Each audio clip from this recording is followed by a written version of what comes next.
News headlines.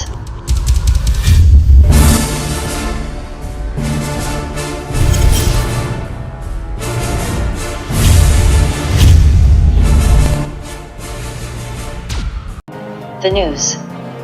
Jesus loves you. It's our pleasure to tell you today that Christ is alive and his works are ever and will always be active in us all. This is our first news to you, and Jesus loves and needs you to be holy. Jesus loves you. Give your life to Christ today.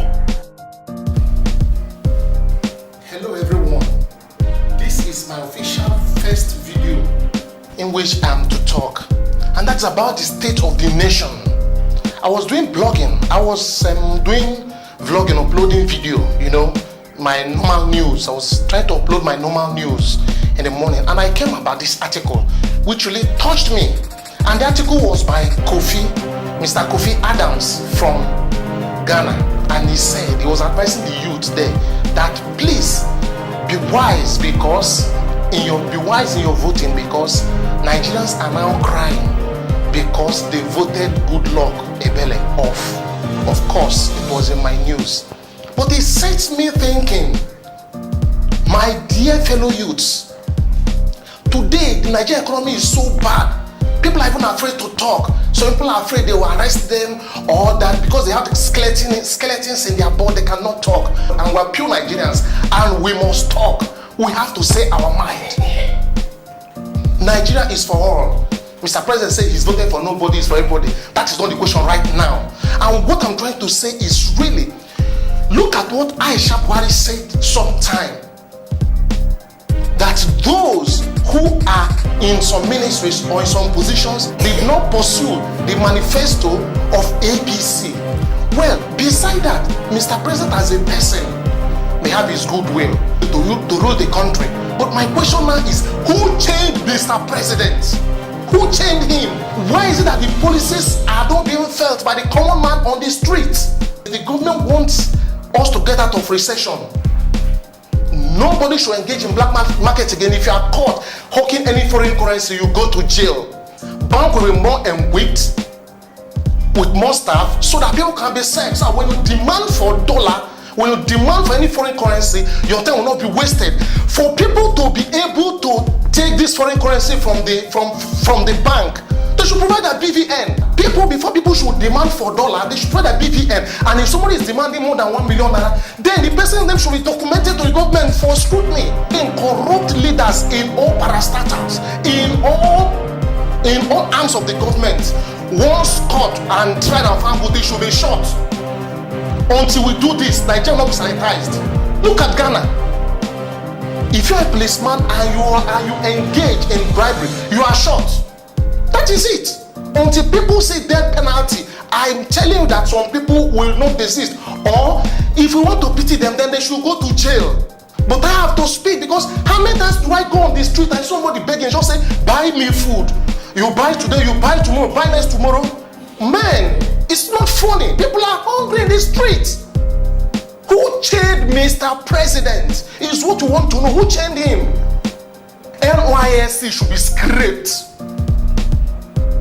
We're just wasting money. The money that's supposed to be used for NYSC, young graduates should be called and be taught entrepreneurial courses. For some time, they should be trained on entrepreneur.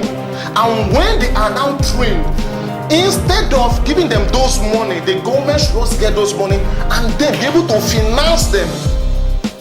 And by so doing, any person that has been financed, his name should also go to the archives of those who shouldn't get employment for the next 10 years. So that when people are giving the money, they do not mess it up. In such a way, we could checkmate people again.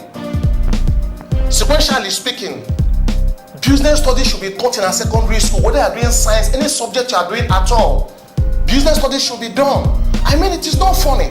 People are hungry on the street. That's why Aisha said that those who are in the government are not really those who fought for the government. We are waiting for the technocrats, for the president to call the technocrats. Only want to see recycle politicians. Right now, Nigeria should not be ruled with the incumbent president by those who have been in the politics before.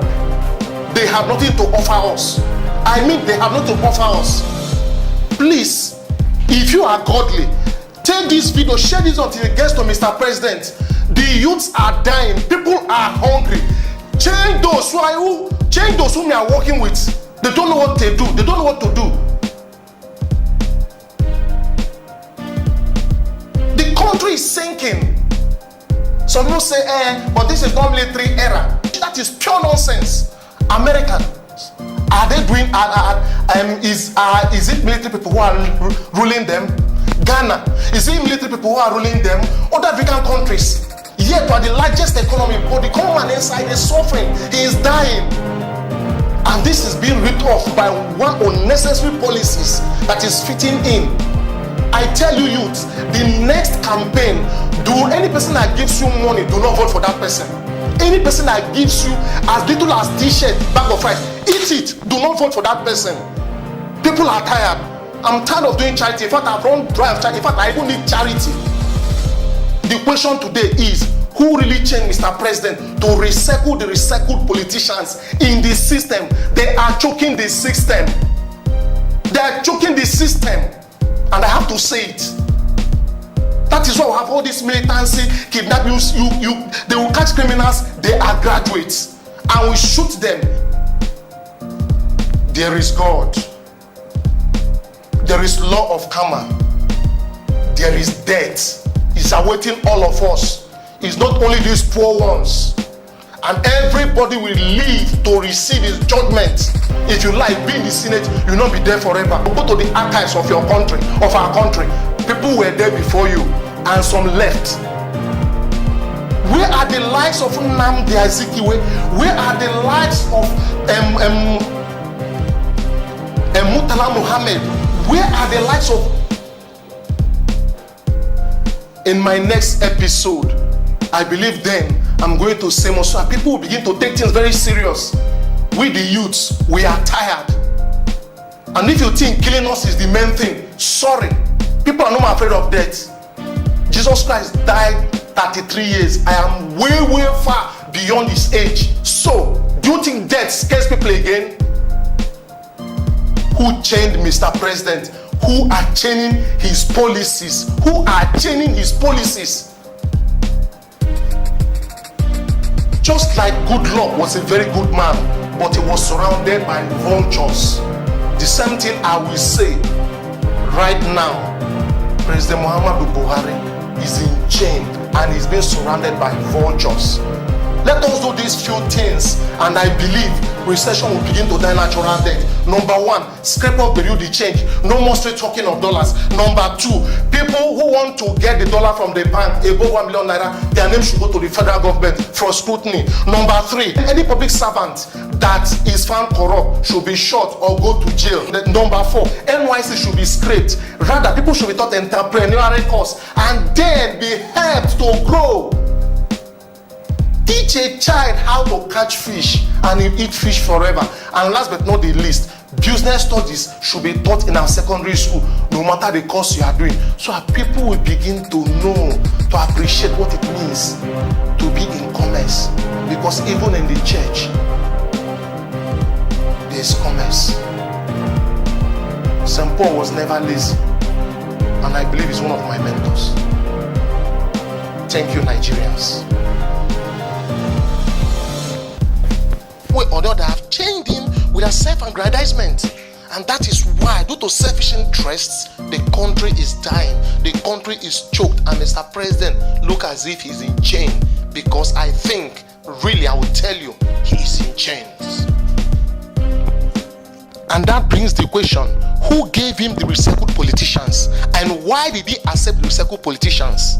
All these are just due to selfish interest, and I bet you all of them who are milking Nigeria to death, one day it will be their turn. What the commoners are suffering right now, it will be their turn, and the turn of their children if great care is not taken.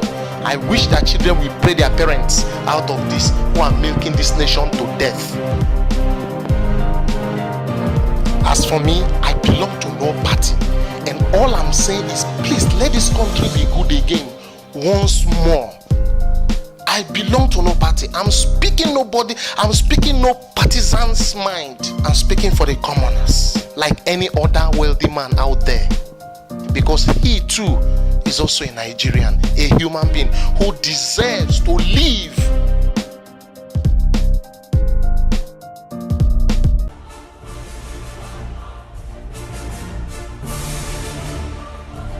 If you like this video, please click the button below to share, like and subscribe to our channel, and you will be receiving this on daily basis. We appreciate you as you subscribe and share.